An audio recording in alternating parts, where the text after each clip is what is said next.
This video will address my expectations as a faculty member of you as the student and what you as the student can expect from me.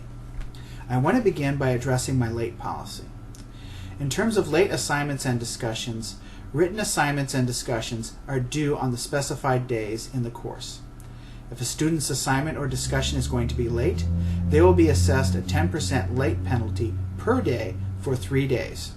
After 3 days, he or she will receive a 0. There are no exceptions to this policy for the introductory post or the weekly discussion posts. The only exceptions for extenuating circumstances that I may choose to allow are for the 3 paper assignments due at the end of week 2, week 3, and week 5. I may choose to grant 1 extension for these paper assignments due to events beyond the control of the student. Depending on the circumstances, the extension may be as short as 1 day or as long as 7 days. If I choose to provide an extension, the student may turn in their paper for full credit during the time of the extension. If that 1 day to 7 day extension expires and the student has not yet turned in his or her paper assignment, the paper assignment will receive the standard 10% late penalty per day for the next 3 days.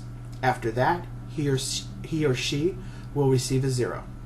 Examples of extenuating circumstances may include a military deployment or an emergency medical event, such as a hospitalization due to a serious car accident or a heart attack. Even in cases such as these, however, the final decision is made by me and is done on a case-by-case basis. Students must also provide sufficient extenuating documentation, such as copies of military orders or medical documents that are proof of hospitalization, to me before a paper is due. Documentation provided after a paper is due is not acceptable. Further, it is up to me to determine if you should be granted an extension based on the documentation you have provided. The burden of proof is on you.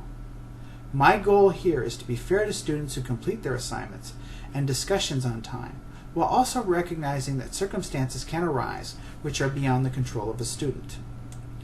Also, if you are worried that you may fall behind in class, please contact me as soon as possible so we can work together to address any potential problems that may emerge.